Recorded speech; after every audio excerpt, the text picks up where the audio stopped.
What if the woman you stood up for on a plane turned out to own the entire airline? And what if she disappeared before you ever learned the truth? This is the story of a struggling single dad, a man who gave up his first-class seat without knowing he was about to change both of their lives forever. A story about kindness, flight, healing, and the kind of love that rises above everything. If stories like this speak to your heart, stories full of second chances, quiet heroes, and unexpected miracles, make sure to subscribe to the channel and turn on the bell so you won't miss what comes next.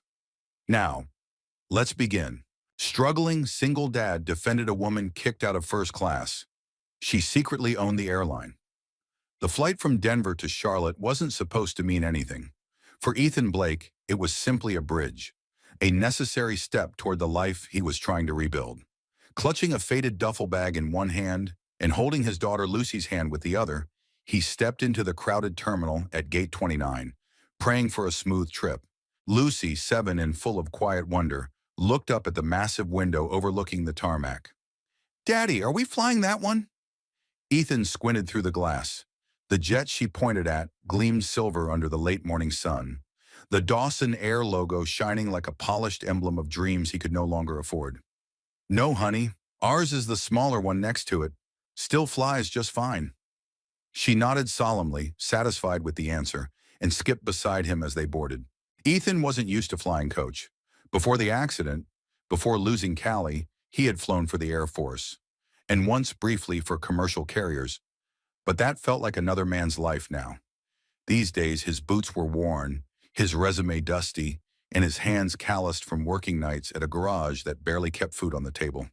He found their seats, 27B and 27C, sandwiched between a snoring teenager and a woman already buried in her laptop.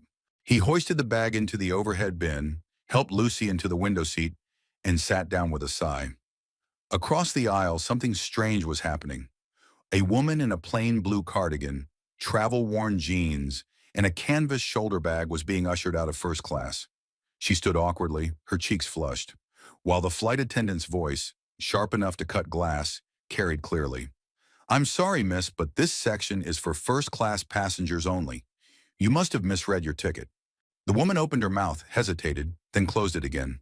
Her dignity crumpled slightly in the curve of her shoulders. She looked around as if to shrink. I was assigned this seat," she said quietly. The attendant didn't even check. "I'm sure it was a mistake. Please return to economy." The woman glanced toward the empty first-class seat, 3A, and then back to the long line of passengers watching.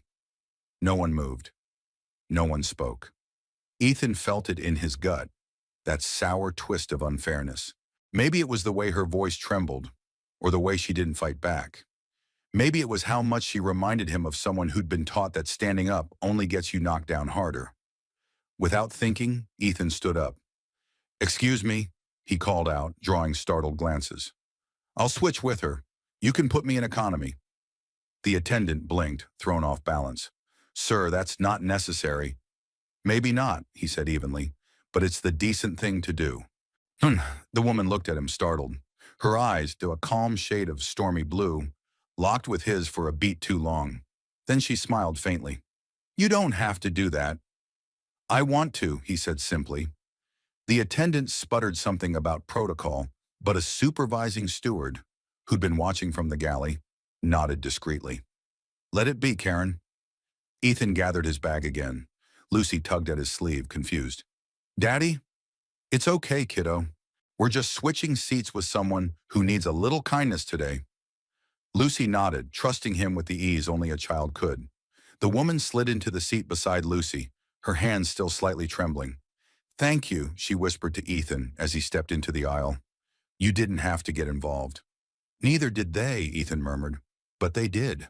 He found his new seat back in row 31, last row, beside the bathrooms. The hum of the engine masked his thoughts. He wasn't angry exactly, just tired of watching people pretend not to see what was right in front of them. Up front, Rachel Dawson exhaled slowly. She hadn't planned to sit in first class. The ticket had been assigned by the assistant she insisted on leaving behind for this trip. Her first in years without layers of staff, makeup, or security. She wanted to disappear into normalcy, to blend in and observe her own airline as a stranger might. But she hadn't expected that kind of welcome. What shook her most wasn't the attendant's dismissal. That was expected in a way. She had dressed down deliberately, concealing the gloss and privilege of a billion-dollar legacy beneath thrift store jeans and a borrowed backpack. No, what shook her was him, the man, the dad. His gesture wasn't loud or heroic. It was quiet, unapologetically kind. And in a world where kindness often came with a cost, it caught her completely off guard. Beside her, Lucy grinned. "Hi, I'm Lucy. That's my daddy. You can call him Ethan." Rachel smiled gently. "Hi, Lucy. I'm Rachel." "Are you sad?" Lucy asked, like only a child would. Rachel blinked. "Why would you ask that?" "You looked like you were going to cry before," Lucy said. "Daddy says it's okay to cry if someone hurts your heart." Rachel stared out the window, the girl's words settling in her chest like seeds. "Your daddy sounds like a very smart man." Lucy nodded proudly. "He is, but he doesn't think so." Rachel smiled again, softer this time. For the first time in a long while, she didn't feel like a passenger. She felt seen. And as the engines roared to life and the plane lifted into the sky, something inside Rachel shifted, like the first crack of light breaking through a sealed window. The seat in row 31 was narrower than Ethan remembered. Or maybe he was just older, taller, tired. Either way, the armrest dug into his ribs and the bathroom door beside him hissed every time someone flushed. He adjusted his shoulders, settled his bag underfoot, and glanced up the aisle. From this angle, he could just see the edge of seat 3A, and the woman now occupying it, Rachel. He didn't know her name yet, but her posture said more than a name could. Upright, hands folded neatly in her lap, chin tilted ever so slightly toward the window, as if watching clouds pass below could protect her from the stares still lingering, or the shame that settled long after the moment had passed. He'd seen that look before, on soldiers, on widows, on himself. The pilot came on with a voice too chipper for the hour, and the plane lurched forward. A toddler cried somewhere in row 9. A businessman sighed theatrically over a laptop that wouldn't connect to Wi-Fi. Life resumed its usual self-absorption. Ethan closed his eyes and let the noise wash over him like static. Up in first class, Rachel sat frozen in the pocket of silence between takeoff and altitude. She hadn't expected the kindness, and certainly not from a stranger. Her world, one of glass towers and closed-door meetings, was built on skepticism, contracts, clauses. Her life had trained her to look for motives behind every gesture, every handshake. But this man, this Ethan, had offered kindness with no agenda, no recognition, no transaction. He didn't know she was Rachel Dawson, the woman whose last name flew over 30 cities, the daughter of aviation royalty, the invisible CEO of Dawson Air, hiding in plain sight. And yet, he'd done something people in her inner circle hadn't done in years. He'd seen a human being, not a liability, not a mistake, not a headline. She stared down at the safety card tucked into the seat pocket. Her reflection in the glossed plastic looked pale, almost unfamiliar. Then a soft voice stirred beside her. "I think my dad likes you." Rachel turned, surprised. Lucy had somehow wriggled halfway out of her seatbelt and now leaned closer, whispering conspiratorially. "Oh?" Rachel managed. "Yeah, he never talks to people on planes." She nodded solemnly. "But you made him stand up. That means something." Rachel stifled a laugh. "You're very wise for someone under 4 feet tall." "I'm 7, Lucy corrected. "But I read big books." Rachel smiled. "What kinds of big books?" "Ones with dragons, and dads who save the world." Rachel's gaze softened. "Your dad sounds like a good one." "He is," Lucy said confidently. "Even when he's sad. He just hides it." Rachel nodded slowly.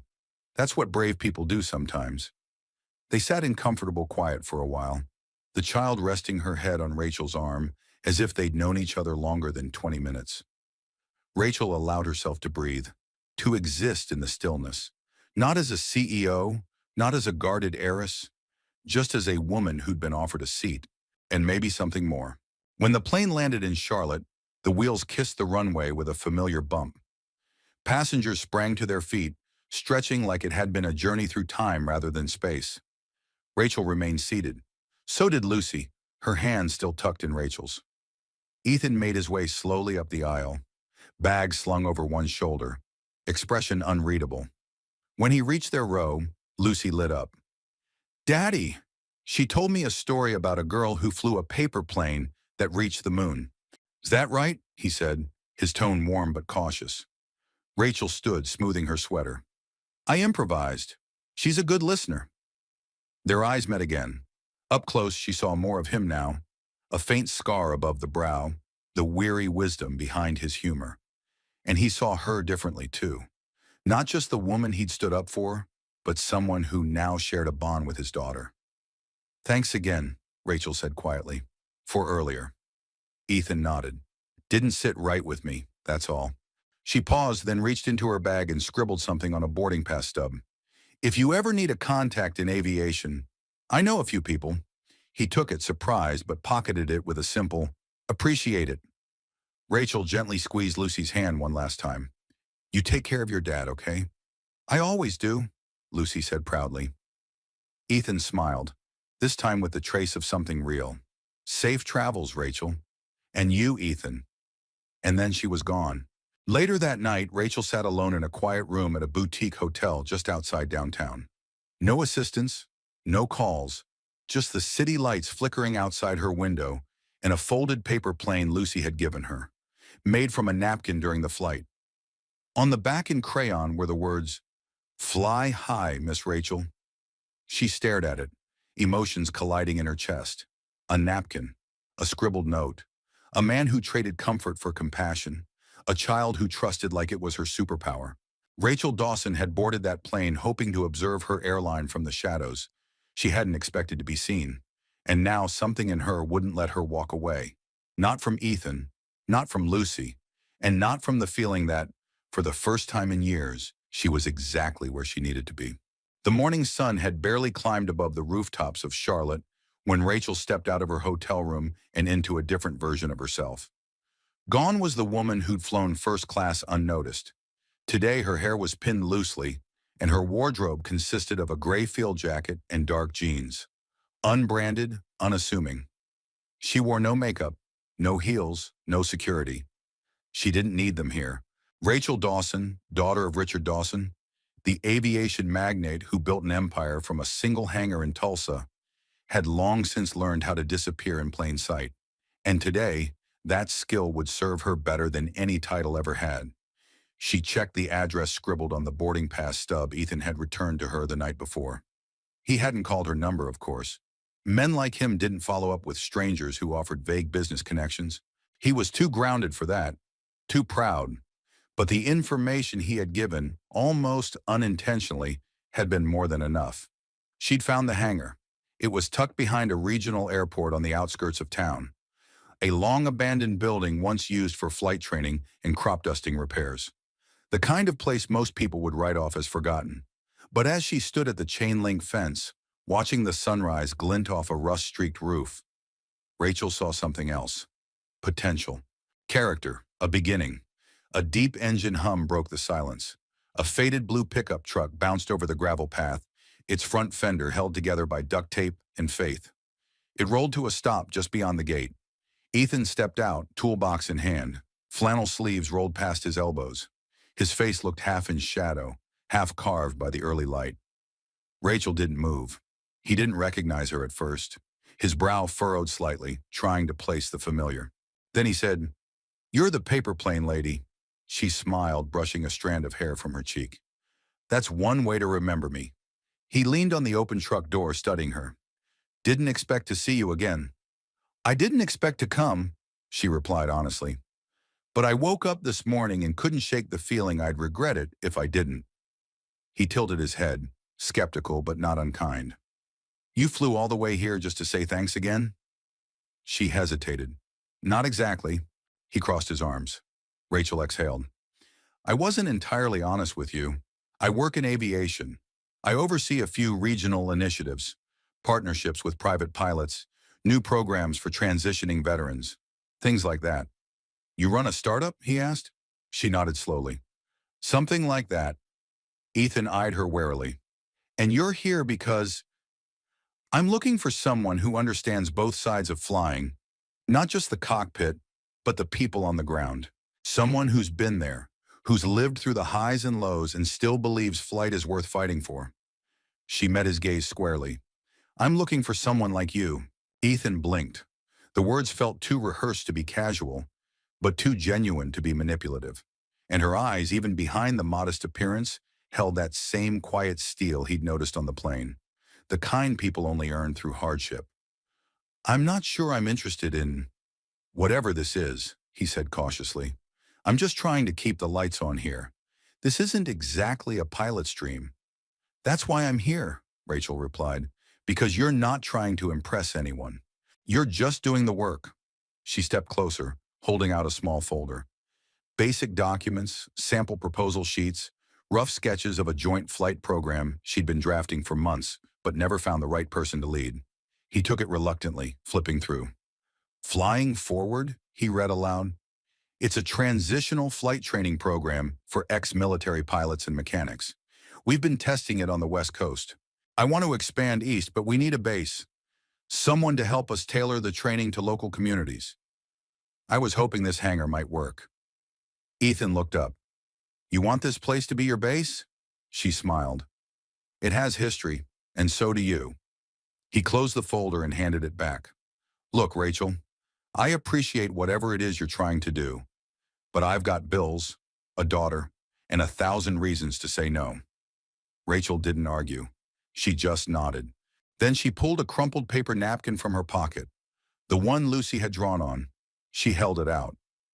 I kept this, she said gently, because it reminded me that not everything worth doing has to start big. Sometimes it just has to start real. He took the napkin slowly, unfolding it again. Fly high, Miss Rachel, he chuckled under his breath. You drive a hard bargain. I drive an honest one. He hesitated. Then quietly, you'd really want someone like me running a piece of your program?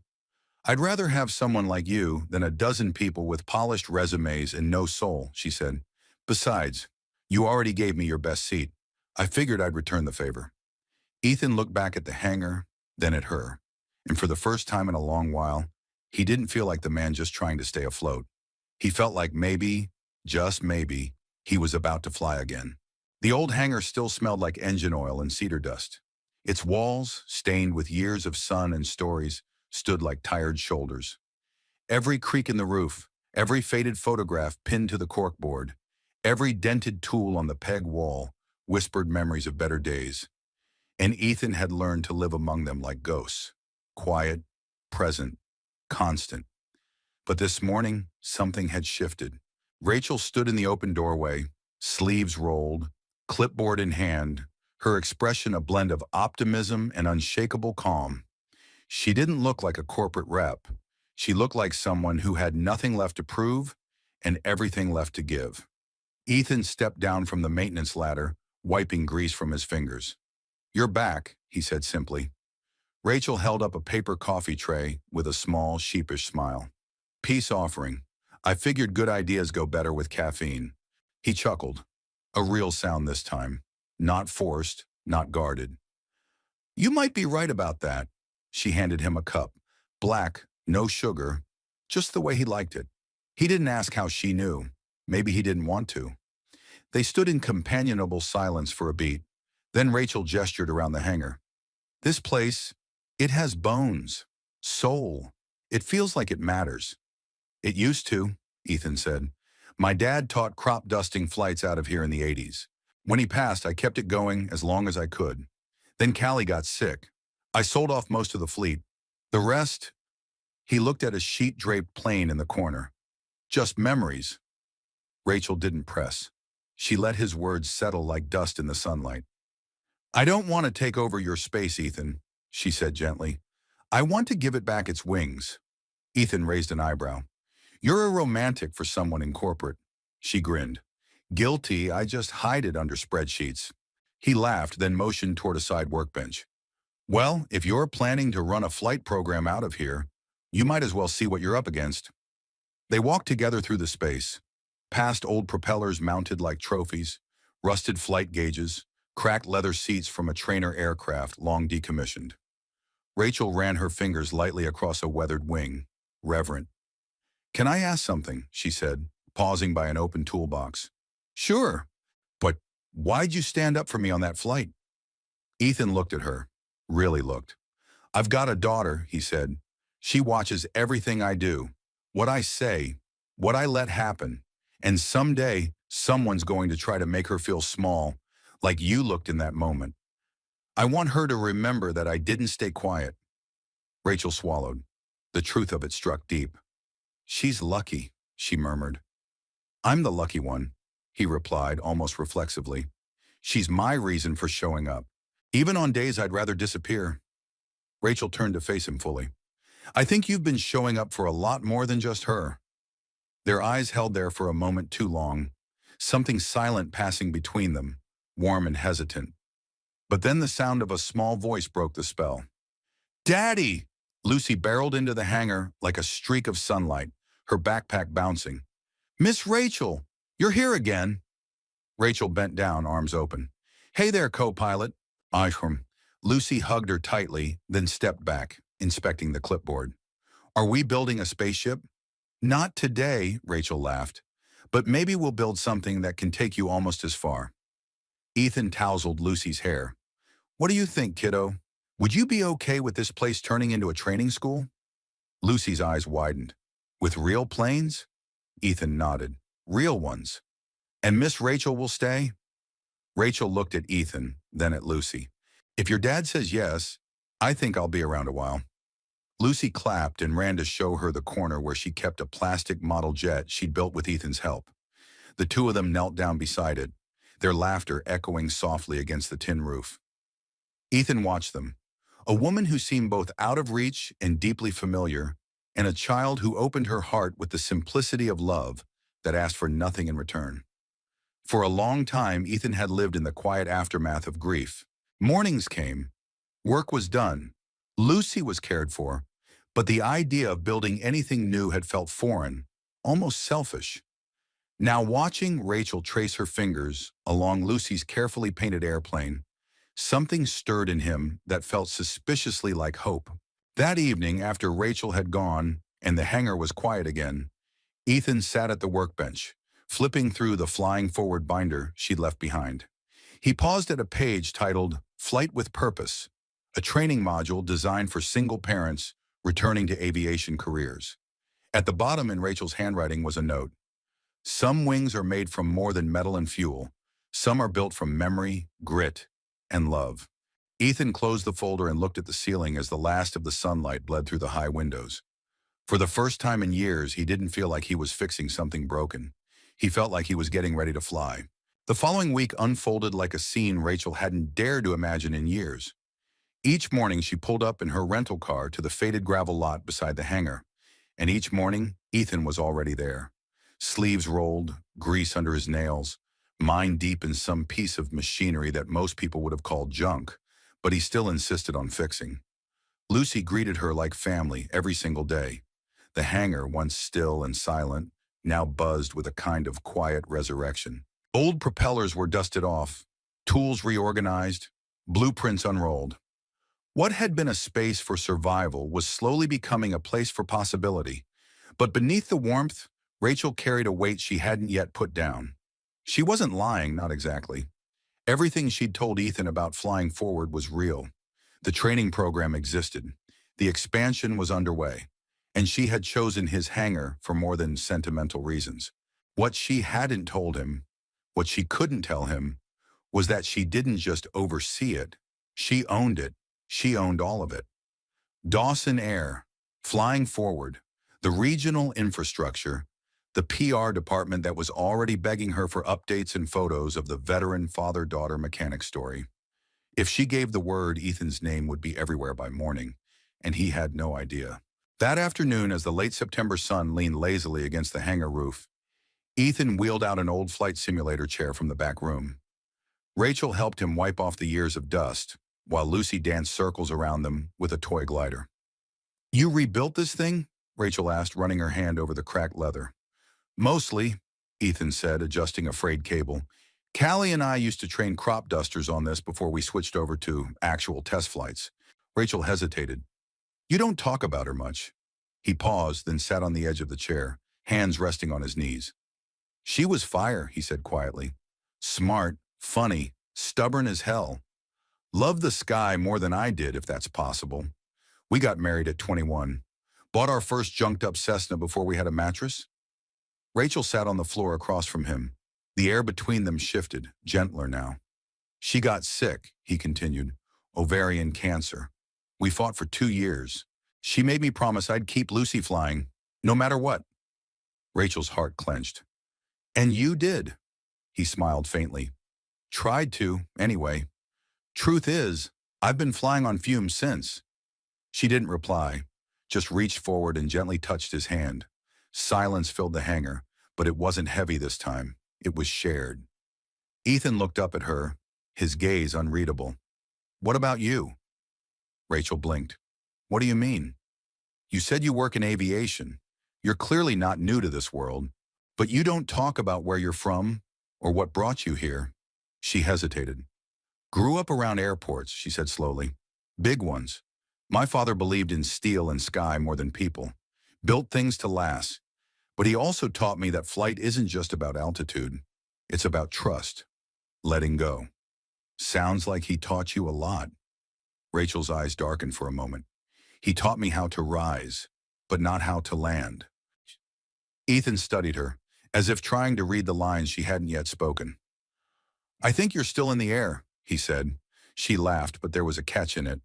I think you might be right. Later that day, as the sun stretched long fingers across the runway and the first chill of evening crept in, Rachel and Ethan stood by the simulator again, this time side by side. He handed her the old headset. Want to give it a shot? Rachel blinked. I haven't flown anything in years. Well, good news. This isn't anything, he grinned. It's a glorified video game with better scenery.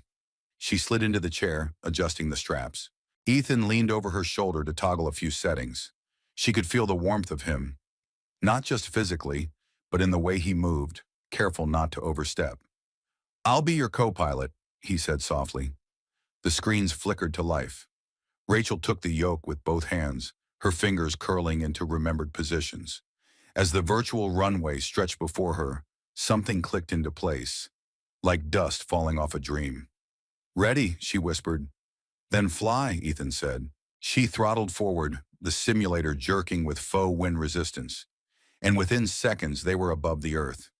Pixelated trees shrinking below, digital clouds drifting into view. Rachel laughed out loud. Ethan smiled. You still got it. They flew in circles for a few minutes, then leveled out. Rachel stared straight ahead, her voice barely audible. I used to do this with my dad, except he never let me take off solo. He sounds like a man who didn't want to let go. She turned to him slowly. He built an empire from nothing, but never trusted anyone else to hold the controls. Even me. Ethan nodded. And yet here you are. Yeah, she said, exhaling. Here I am. As night fell and they walked toward their cars, the cool breeze tugging at the hem of Rachel's jacket, Ethan looked over at her. You're different from the people I usually meet. Rachel smiled faintly. Good different. He looked at her for a long moment. The kind that makes you want to look up again. She stopped beside her car, turning toward him. Her heart beat fast, not from nerves, but from recognition. Recognition of a man who didn't ask what she owned, who didn't know her name, and yet somehow knew her. She almost told him right then. The truth about Dawson Air, about who she really was. But the moment was too fragile, too sacred. The words caught behind her teeth. Instead, she just said softly, Good night, Ethan. He nodded. See you tomorrow. As Rachel drove off into the dusky violet light, her fingers gripped the wheel tightly, her mind churning. She had always believed that trust had to be earned. But with Ethan, she was learning. Perhaps it had to be given first. The bonfire was Ethan's idea, though he'd never admit that out loud. Just a few scrap pallets, an old steel drum, and a couple of camping chairs borrowed from his neighbor's shed. Nothing fancy, But as the flames danced and cracked under the indigo sky, casting flickers of amber on Rachel's face, Ethan knew it was enough. Lucy had already fallen asleep in the truck after roasting 2 marshmallows and declaring herself Queen of the Skies. Her toy glider rested on the dashboard beside her, wings dusted with sugar. She hadn't stirred once since her eyelids gave in. Now it was just Ethan and Rachel, sitting by the fire outside the hangar. Two people who didn't feel like strangers anymore, and yet didn't quite know what they were becoming.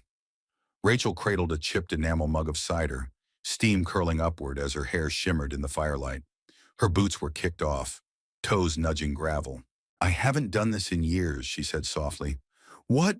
Sit around a fire with a mechanic and a sleeping kid?" She smiled. "No, just slow down. Watch sparks instead of screens." Ethan poked at the logs with a length of rebar. "Not many sparks in the boardroom?" Rachel looked at him, and for the first time since they met, the playful glint faded. "I've been running for so long I forgot what stillness felt like," she said, "and I didn't realize how much I missed it."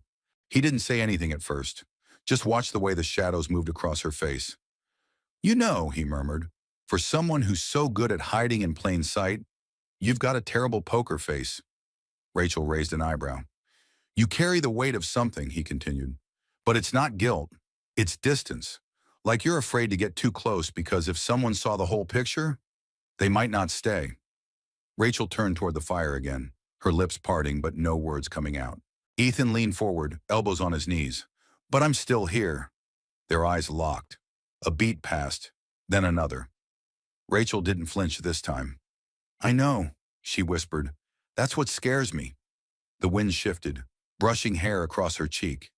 Ethan reached up slowly, tucking it behind her ear, his hand lingering for just a second too long. Rachel's breath caught.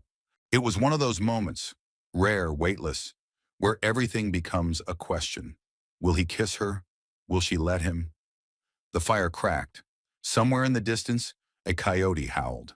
Rachel tilted her chin ever so slightly, her eyes not moving from his. Then Ethan's phone buzzed in his pocket. He sighed and pulled it out, scanning the screen. The spell broke. "Everything okay?" she asked, drawing back gently. He didn't answer at first. Then softly, "It's an email from Dawson Air's Regional Hiring Board." Rachel froze. "They rejected my application," he said. "Pilot position, part-time commuter line. Said I wasn't current enough. Not enough hours in the last 24 months. His voice was flat, but she heard what he didn't say. The gut punch, the blow to his pride, the closing of yet another door. "I'm so sorry," she offered. He nodded, jaw tight. "I shouldn't be surprised. Guys like me don't get second chances. Not unless we know someone." Rachel looked down at the cider cooling in her lap. "You do know someone," she said quietly. He gave her a strange look. "You?" She hesitated. This was the moment, the place to tell him everything. Who she really was, what she could do for him, how he wasn't just someone she'd randomly met on a plane. But instead she said, "I meant me, as in, I believe in you." That's got to count for something. His expression softened, but there was a shadow behind his smile. "I appreciate that." "I do," he said. "But sometimes believing isn't enough. Sometimes the world just moves on without you." Rachel swallowed hard. It wasn't the time.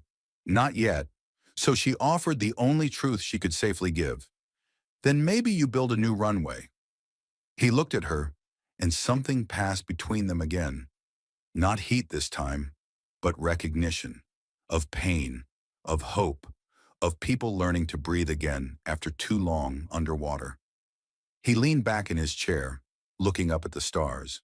"You ever wonder if we're all just waiting for the right wind to catch us?" "All the time," Rachel said. They sat like that, side by side, until the fire collapsed into a bed of coals, and the night folded in around them.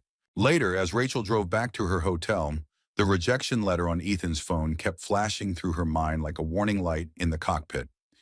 She had the power to reverse that decision with one phone call. She could fix it, clear his record, put him in the pilot's seat tomorrow. But that wasn't what Ethan needed. What he needed, what he deserved, was someone who believed in him without needing to rescue him. She gripped the steering wheel tighter, the cool leather pressing into her palms. The truth had to come eventually. She knew that, but not tonight. Tonight she'd let him have his dignity, his firelight, his almost. The first thing Ethan noticed was the silence. It wasn't the absence of sound. The hangar still creaked and echoed like it always did. The wind still rattled the side panels. Lucy's humming still floated in and out of the office space as she colored beneath the bulletin board. No, it was a different kind of silence. The kind that follows absence. Rachel hadn't shown up. Not for the morning meeting they'd scheduled. Not for the coffee run she'd offered to make. Not for anything. At first, Ethan brushed it off. Maybe she overslept. Maybe her rental had a flat. Maybe she needed a day off. But by noon, he'd called her number twice, straight to voicemail. By evening, he'd sent a text. No reply. And by the time the sun slipped behind the pine trees that bordered the airport fence, Ethan was pacing the gravel outside the hangar, jaw tight, eyes scanning the road as if she might appear in the dust like some returning ghost. But she didn't. Inside the hangar, Lucy peeked up from her drawing. Is Miss Rachel coming back? Ethan knelt beside her, trying to keep his tone even. I don't know, sweetheart. Lucy's brow furrowed. Did she get on a plane? Maybe. Without saying goodbye? Ethan swallowed. Yeah, I guess so. Lucy nodded, the way kids do when they're trying to be braver than they feel. Okay. She went back to her drawing, but her crayon moved slower now. Ethan stood up, feeling something in his chest shift. A familiar tightness, the sensation of being left behind. It wasn't new. He'd felt it when Callie took her last breath. He'd felt it when the bank called about the hangar loan. He'd felt it again every time Lucy asked for something he couldn't give. But this was different. This time, it had come wrapped in warmth, in trust, in something that had started to feel like possibility, and it had vanished without a word. That night, Ethan sat alone at the workbench, the flying forward binder still open to the last module they'd reviewed together. Her notes were still there, neat, confident strokes in blue ink. His eyes drifted to the corner of the page, where she doodled a tiny plane with wings too large for its body, a child's version of freedom. He closed the binder and set it aside. The silence roared. 300 miles away, Rachel stood in the penthouse conference room of Dawson Air's headquarters. The city of Atlanta spread beneath her like a glittering map. Her heels clicked softly against the marble floor as she moved from window to table, arms crossed, heart pounding. Ma'am, her assistant said, clearing his throat. You've been gone 2 weeks. We need answers. The PR team is panicking. The expansion report's overdue. And the media is sniffing around that regional flight program. I know, Rachel interrupted. She wasn't angry, just tired. In the time she'd been gone, the company had continued spinning. Reports were filed, deals made, executives appeased. The machine ran fine without her, but she didn't. Every meeting, every update, every neatly itemized email felt hollow, like she was reading a script she didn't believe in anymore. The woman who'd returned to this boardroom was not the one who had left it, and she wasn't sure how to explain that. Her assistant stepped forward again, holding a white envelope. This came for you, he said. Hand-delivered, no return address. She took it and opened it carefully. Inside was a folded piece of paper, construction paper to be exact. On it was a drawing, a paper airplane, colored red and gold. Below it, in crayon, were the words, Please come back. We miss you. Lucy. Rachel sat down hard in the nearest chair. Her assistant stood there awkward. Should I give you a moment? She nodded. As the door closed behind him, Rachel laid the note flat on the table and stared at it. Lucy had found a way to reach her, even when Rachel hadn't deserved it. Back at the hangar, the following morning dawned in silver light. Ethan poured himself a mug of black coffee and sat by the open doors, watching the clouds roll over the tarmac. He didn't know what to think anymore. Was she just another visitor passing through? Someone with a good heart and a complicated life who'd left before it got messy? Or had he imagined it all? The connection, the quiet rhythm they'd begun to build. A beat-up postal truck pulled into the lot. The driver handed him a package with no return label. Inside was a small envelope, and beneath it, a flight badge. His name, pilot license number, clearance codes. He opened the envelope with shaking fingers. "I'm sorry I left without a word. You didn't deserve that, but you deserve this. A real shot, a real runway. I'll be watching your first flight." R. Ethan sat down slowly, the wind catching the edge of the badge, flipping it in his hand. He didn't smile. Not yet. But something inside him, something that had been waiting for years, finally exhaled. The hotel ballroom in Atlanta smelled faintly of polished wood, champagne, and power. Everything gleamed. The white marble floor, the crystal chandeliers, the floor-to-ceiling LED screen showing the Dawson Air logo spinning slowly behind a long, elevated stage. Industry professionals filled the rows of chairs, their name badges catching the light as they whispered and shifted in anticipation. It was the 40th Annual Aviation Advancement Summit, and Rachel Dawson was about to make her first public appearance in over a year. Ethan had no idea she would be there. He wasn't watching the broadcast for her. In fact, he hadn't even planned to tune in. But his friend Doug, a former pilot turned part-time radio host, texted him that morning with a cryptic message. "You're gonna want to see this. Trust me." So there he was, sitting in the break room at the hangar, a mug of reheated coffee in one hand and his tablet propped up against a can of WD-40. Lucy colored at the corner table beside him, humming softly to herself.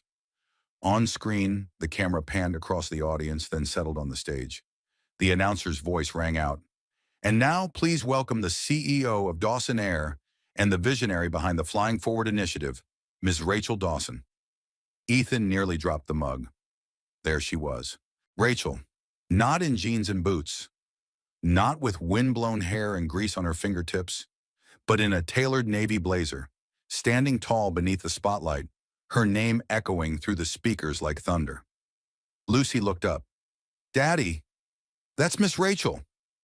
Ethan didn't respond. He couldn't. His eyes were locked on the screen, where Rachel stepped up to the podium, composed but clearly bracing herself. "Good morning," she began. "Before I begin, I'd like to acknowledge something important. For most of my life, I've worked behind the scenes, observing, directing, managing from a distance." She paused. "But a few weeks ago, I left the boardroom and stepped into a world I hadn't touched in years. A hangar in rural North Carolina, run by a man who had no idea who I was." Ethan's chest tightened. He didn't care about titles. He didn't ask what I owned or how many planes bore my name. He just saw someone in need and gave up his seat. She looked down for a moment, gathering herself. "His name is Ethan Blake," she continued. "A single father, a former military pilot, and one of the most quietly extraordinary people I've ever met." Gasps and murmurs rippled through the ballroom. Cameras panned to the audience, capturing confused expressions, half smiles, curious glances. Rachel lifted her chin. "He reminded me that kindness isn't a marketing slogan. It's a choice, a daily act of courage. And because of that one act, that one moment of undeserved compassion, I rediscovered why I love aviation, why I still believe in flight." Ethan could barely breathe. "I'm proud to announce that our first Flying Forward pilot training hub will be built at his hangar, with Ethan as the lead instructor and site director. And I hope," her voice faltered just for a second, "I hope he's watching." Lucy stared at her dad. "Are you okay?" Ethan stood up, walked to the door, then back again. He looked like someone pacing a runway, but unsure if he was cleared for takeoff. He didn't speak until the broadcast ended and the Dawson Air logo faded to black. Then he sat down heavily and whispered, "She lied to me." That night, the wind howled through the eaves of the hangar, cold and bitter. Ethan sat alone on the back steps, a blanket wrapped around his shoulders, the sky thick with clouds. He didn't know what he felt. Betrayal? Shock? Admiration? All he knew was that the woman who had shared marshmallows and laughter and stories of flight had also stood on a global stage and spoken his name to the world. He should have felt proud. Instead, he felt exposed. Because now it wasn't just a quiet connection between two souls under repair. Now it was a headline, a spectacle, a story. He thought about the envelope, the license, the badge. It hadn't been a token of faith. It had been a reward. And that changed everything. Or did it? He closed his eyes and tried to recall the look on her face that night by the fire. Not the CEO, not the heiress, just Rachel, the woman who'd let him believe he mattered. The woman who was probably waiting, somewhere out there, for him to decide whether she still did. The envelope arrived 3 days later. No courier, no email. Just a soft knock on the hangar door at dawn, and a man in a Dawson Air uniform standing in the mist, holding a small white envelope and a clipboard. Delivery for Mr. Ethan Blake. Ethan signed without a word. Lucy watched from the corner of the office, her cereal bowl forgotten, the milk going soggy. As the man disappeared into the fog, Ethan sat down at the workbench and stared at the envelope. It was embossed with a gold seal, clean, official, elegant in a way that made his calloused hands feel rougher than usual. He opened it slowly. Inside was a thick ivory card, printed in raised ink. You are cordially invited to attend the inaugural flight of the Flying Forward Initiative. Date, Saturday, 3 p.m. Location, Charlotte Regional Airstrip. Private hangar. 4. A seat has been reserved for you and your guest. No signature, no note. But he knew who had sent it. Rachel. Ethan didn't answer right away. He spent the morning working on a stubborn alternator, his knuckles cracking open as he forced bolts into place. Every turn of the wrench helped drown out the voices in his head, the ones that whispered she'd used him, lied to him, made him into a story. But another voice kept rising above the noise. Lucy's voice. She told me a story about a girl who flew a paper plane to the moon. I think my dad likes you. Please come back. That last one, written in crayon, still sat taped to the wall behind his desk. He stared at it as the afternoon sun shifted across the floor. By evening, he still hadn't decided. The next morning, he sat at the kitchen table while Lucy finished tying her shoes. She looked up. Are we going?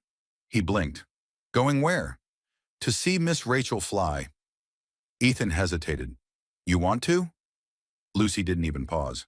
Of course, she sent us an invitation. That means she wants us there. He scratched his chin, stalling. It might be complicated. Did you do something bad? She asked, frowning. He looked at her, surprised. No. Sure, then what's so complicated? He laughed under his breath. You're getting too smart for me.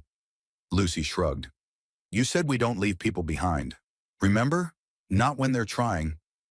That settled it. Saturday afternoon arrived with an open sky and the crisp bite of autumn in the air. Ethan wore his best flannel and a pair of clean jeans that still fit.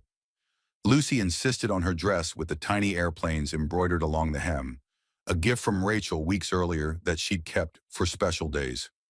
They drove in silence, Charlotte's skyline glinting in the distance. As they approached the private hangar, Ethan's stomach twisted with something between nerves and curiosity. The hangar wasn't large, but it was immaculate. Polished floors, white folding chairs arranged in neat rows. A small group of invited guests stood chatting near the refreshment table, most of them in suits or pilot uniforms. Ethan and Lucy stepped inside slowly, unsure where to go, until a woman in Dawson Air blue approached with a kind smile. Mr. Blake? Right this way. She's expecting you. Ethan's breath caught. She's expecting you.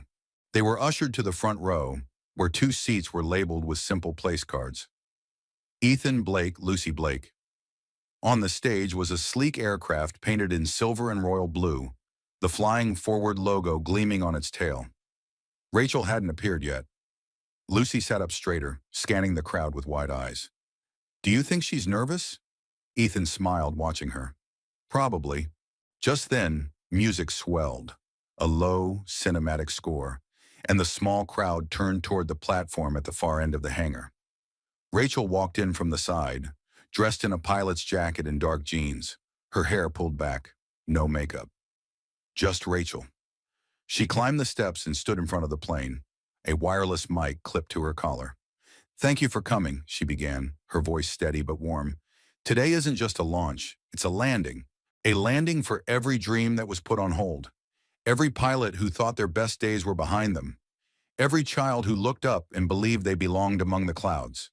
She paused, her gaze drifting briefly to the front row. To Ethan. To Lucy. I started this program because someone reminded me what flight really is. Not speed, Not altitude, but trust, generosity, the courage to lift someone else when they're grounded. Ethan felt Lucy reach for his hand. He squeezed it gently. Rachel continued, "The first official flying forward flight takes off in 10 minutes, and I'd like to offer that honor to the man who unknowingly taught me how to fly again." She turned toward Ethan. "Ethan Blake, would you join me in the cockpit?" The entire room turned. Ethan rose slowly, his face unreadable. Lucy grinned. "Go, Daddy." He walked toward her, heart pounding. Rachel met him at the bottom of the stairs. "I didn't know how else to say it," she said, voice low. "I needed you to see it, all of it. No hiding, no titles. Just this." Ethan studied her. "And after we land?" She held his gaze. "That's your call." He nodded, then climbed the stairs beside her. The cockpit was smaller than Ethan remembered. Or maybe it just felt that way, because of the woman seated beside him. Rachel wore the pilot's headset like she'd been born into it. Yet her hands trembled slightly as she adjusted the throttle. He noticed but said nothing. Outside the windows, the sky stretched like an open canvas, high noon light pouring over the clouds like silk.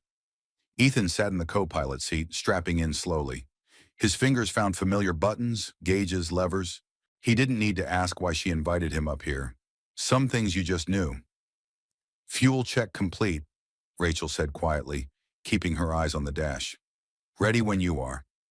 He responded without hesitation. "Roger that."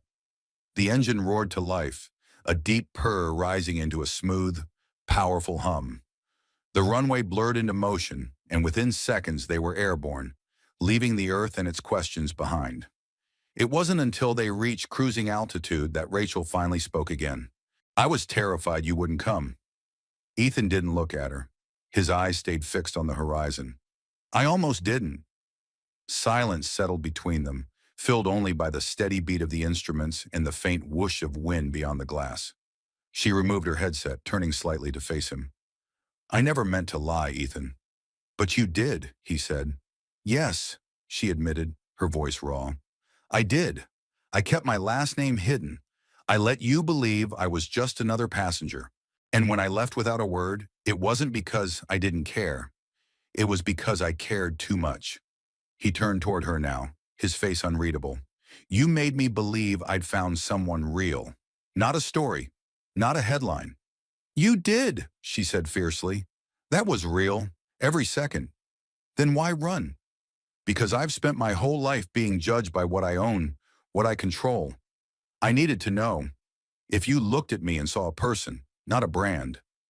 Ethan took a long breath. "I saw someone kind, smart, brave, someone who listened to my daughter like she mattered, someone who sat in silence and made it feel full instead of empty." His voice lowered. "But you walked away, Rachel, without trusting me with the truth." Rachel's eyes filled, but she didn't look away. "You're right. I failed the very test I set for you." She reached slowly into her jacket and pulled out a folded piece of paper. Wrinkled, handled too many times. She handed it to him. It was Lucy's drawing, the red and gold paper airplane. "She gave me this the day I left," Rachel whispered. "I carried it through boardrooms, conference calls, coast-to-coast flights. And every time I looked at it, I remembered the hangar, the smell of engine grease, the sound of your laugh, the firelight." Ethan's jaw clenched. "Then why come back now?" She met his eyes squarely. "Because I realized I couldn't land without you." The plane cruised on, cutting through high-altitude winds like a truth long overdue. Ethan looked down at the drawing again, fingers tracing the curve of Lucy's scrawl. For a moment, his guard slipped, just enough for her to see the man underneath. "She misses you," he said. Rachel smiled softly. "I miss her too." Another beat passed. "And what about me?" he asked, not sharply, but with the quiet ache of someone who's been left behind one too many times. Rachel inhaled, steady and sure. "You're the only person who ever made me feel like I could be seen without being showcased. You reminded me that leadership isn't about control. It's about connection. I want that. I want you." Ethan leaned back, exhaling through his nose. "Is this the part where you offer me a corner office and a bonus package?" She laughed, startled. "No, This is the part where I say, I don't want to fly without you anymore. The cockpit filled with stillness. Then Ethan, almost smiling, asked, you know what I remember most about that flight to Charlotte? Rachel shook her head. You look like someone who was falling from the inside. And I didn't stand up for you because I thought you were rich or important. I stood up because you looked alone. I know what that feels like. She nodded slowly. I don't want to feel that way again. You don't have to. He reached out, took her hand. Firm, solid, real. Rachel didn't say anything. She didn't have to. The flight controller's voice broke over the comms. Flying forward 1, you are cleared for return descent. Ethan looked at her. Ready to land? Rachel smiled. Only if you're still beside me. They eased the plane into its slow arc downward, dipping beneath the clouds together, the blue thinning to soft gold as the afternoon sun began to set. And somewhere between sky and earth, hurt and healing, what began as a gesture in an airplane aisle found its way to something deeper. Not a perfect ending, but a beginning, with both of them in the cockpit. The first time Rachel Dawson came to North Carolina, she arrived quietly, unannounced, unrecognizable, and uncertain of her place in the world. The second time, she returned as herself. No disguises, no omissions. Just Rachel, founder, pilot, daughter, and now woman with her heart finally out in the open. Ethan waited for her at the edge of the gravel lot, the autumn wind tugging lightly at his jacket. The sky above the hangar was streaked with the fading gold of late afternoon, and the parking area overflowed with cars. Journalists, local residents, veterans in pressed uniforms, even teenagers holding cardboard signs that read, Flying Forward begins here. Lucy clung to his hand, her dress flaring as she spun in nervous excitement. Do you think she'll remember the surprise? She asked, eyes bright. Ethan grinned. She helped plan it, remember? I know, but still, it's a big day. It was, bigger than either of them had imagined. Inside the hangar, everything had been transformed. Gone were the broken parts and boxes of forgotten tools. In their place stood gleaming flight panels, restored gauges, and a wall-length banner that read, Welcome to the Ethan Blake Flight Training Center, home of Flying Forward. Rachel entered through the side door, wearing a simple navy jacket and a pair of aviators perched in her hair. When she saw the sign, she paused. Not because she hadn't known, but because seeing it in reality made her breath catch. Ethan noticed. Too much? He asked, stepping forward. She shook her head, the emotion barely held in check. It's perfect. Across the hangar, people applauded as she approached the podium. A modest one, borrowed from the town library. Flashbulbs flickered, but Rachel didn't flinch this time. She cleared her throat, then spoke into the mic, her voice strong and steady. Thank you all for coming today. I never imagined that a regional pilot initiative would gather this much attention. Then again, I never imagined I'd find someone like Ethan Blake or his daughter Lucy, who wrote me a note in crayon that changed everything. A wave of laughter swept through the room. Rachel smiled. This program was born from the belief that flight belongs to more than the privileged few. That experience, integrity, and resilience should count more than clean resumes or spotless uniforms. She turned to Ethan. Ethan didn't just give me a seat. He gave me a reminder of who I wanted to be. And now, this hangar, his hangar, will be the place where other pilots find their second chances. Applause thundered again, louder this time, heartfelt. Rachel stepped back as Ethan took the stage next. His hands were steady, his voice low but sure. I've been a lot of things in my life. A soldier, a husband, a mechanic, a father. But I never thought I'd be the kind of man who stood behind a podium with his name on the wall. He looked at Lucy, then Rachel. But life has a way of surprising you, especially when someone believes in you more than you believe in yourself. He held up the new pilot badge she'd given him weeks ago. This isn't a gift, he said. It's a responsibility, and I intend to earn it. The crowd rose to their feet, and for once Ethan didn't shrink from the spotlight. After the speeches, the celebration flowed into the evening, with food trucks parked outside, local musicians setting up by the runway, and laughter drifting through the air like music of its own. Rachel and Ethan slipped away to the back of the hangar, where the light was quieter and the noise softened by distance. They stood together beneath the new banner, watching as Lucy led a group of kids on a pretend training flight, using old cardboard boxes and a lot of imagination. She's going to run this place someday, Ethan said. Rachel smiled. I hope she invites us back when she does. He glanced at her. You really mean to stay? Rachel turned to face him fully. I've lived in penthouses, boardrooms, and first-class lounges. None of them ever felt like home until I stood in this hangar with you. He looked down, then back up. What about Dawson Air? I'll still run it, but differently. And from here, part-time at least. I've got a second in command who's been waiting for me to get out of her way anyway. Ethan stepped closer. You sure you're not doing all this just because I gave you a seat? She smiled. No, I'm doing this because you reminded me that the best flights don't start with a destination. They start with a reason. He reached for her hand, fingers interlacing with hers. The music drifted from outside, faint but beautiful. Rachel leaned in, resting her head against his shoulder. This feels like landing, she said. Ethan nodded. Yeah, but it's also the beginning of something better. A year later, the hangar didn't just look different, it felt different. Gone was the quiet, hollow echo of a place forgotten. In its place pulsed the steady rhythm of revival, engines humming, flight manuals being studied, laughter echoing across concrete floors. The scent of oil mingled with fresh brewed coffee and hope. The Ethan Blake Flight Training Center had trained 18 pilots since opening. 12 of them were veterans. 3 were single parents. 1 had nearly given up flying for good, and not a single one had left unchained.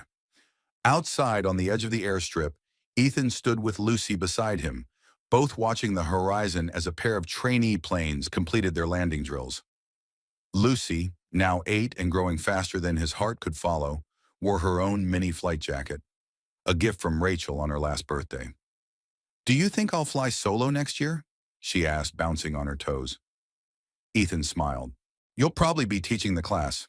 She giggled, then pointed toward the distant silver glint of a plane approaching from the north. Is that her? Ethan shielded his eyes. He didn't need to check the tail number. Yes, he said quietly. That's her. Rachel touched down with practiced ease, the aircraft dipping gracefully before settling onto the runway like it belonged there, which after everything, it did. She taxied toward the hangar, popped the canopy, and pulled off her headset. Her hair was longer now, a little wilder. She didn't wear makeup or heels or the armor she used to need to feel powerful. These days, she didn't need to prove anything. She had already become the person she once only pretended to be. Ethan helped her down from the plane, his hands firm around her waist. You're late, he said, smirking. She kissed him lightly on the cheek. I brought donuts. Lucy came running, arms wide, throwing herself into Rachel's embrace with a squeal. Next time I fly with you, Lucy declared. Rachel ruffled her hair. Deal, but only if you promise not to fall asleep mid-flight again. I was just resting my brain, Lucy replied primly, then skipped off toward the picnic tables where a small crowd had gathered. Today was an open house, a chance for the town to see what the program had become, what it was becoming still. Local news had set up cameras. Old veterans leaned on canes, eyes wet as they watched young men and women they'd mentored take flight again. This time not for war, but for something better. Rachel and Ethan walked side by side along the runway's edge, the sun casting long, soft shadows before them. I got another offer from Boston, Rachel said. Private jet company, big salary, unlimited budget. Ethan glanced at her. Tempted. She shook her head. Not even a little. They stopped at the edge of the tarmac where a bench overlooked the valley below, golden hills stretching beyond the trees like something from a painting. Do you ever miss it? He asked. The boardroom, the spotlight. Rachel considered the question for a long time. I used to think I had to chase things to matter, she said. Now I know. Some of the most extraordinary lives happen in the smallest places. I've never felt smaller or more seen than I do right here. He took her hand, fingers lacing gently into hers. Then stay seen. She leaned her head on his shoulder. I plan to. As the afternoon wore on, music played from a scratchy speaker. Children built paper planes. Trainees gave families short joyrides above the town. And just before sunset, Rachel stood on the hangar steps and invited the crowd to gather. I don't have a speech, she said with a smile. Just a thank you to every person who took a chance on this place and on the people who dreamed of flying again. Then she stepped aside and gestured to Lucy, who stood shyly with a small plaque in her hands. Ethan helped her to the front, and together they unveiled a new addition to the wall near the hangar entrance. A metal plate engraved with two names, Rachel Dawson and Ethan Blake, above the clouds. Founded here beneath it, a line Lucy had written in her own crooked handwriting, cast in brass. Some flights aren't just in the sky, they're in the heart. A hush fell over the crowd. Rachel squeezed Ethan's hand, her eyes damp. Later, after the last car had driven off and the lights dimmed low, Rachel and Ethan sat beneath the stars with Lucy asleep between them on a blanket. She's growing up fast, Rachel murmured. Ethan nodded. So are we. They lay back in the grass, shoulder to shoulder, staring at the quiet canopy above. You ever wonder what would have happened if you hadn't stood up for me that day on the plane? She asked. Ethan smiled. You would have figured it out on your own. She turned to look at him. No, I would have flown, but I wouldn't have known where to land. He kissed her gently. Not a beginning, not an end. Just a quiet, steady continuation. The stars blinked on above them like a runway in the dark. And somewhere beyond the clouds, tomorrow waited. Not perfect, not predictable, but full of flight. If you made it to the end of this story, thank you. I'd love to know where you're watching from. Drop a comment below and let me know what part of the world you're in, or what part of the story touched you most. And if this story moved you, inspired you, or simply gave you a moment of peace today, I hope you'll consider subscribing to the channel. There are so many more heartwarming stories coming your way. Stories about hope, love, and the quiet power of kindness. Until next time, thank you so much for being here. Stay safe, stay kind, and keep believing in the good things just above the clouds.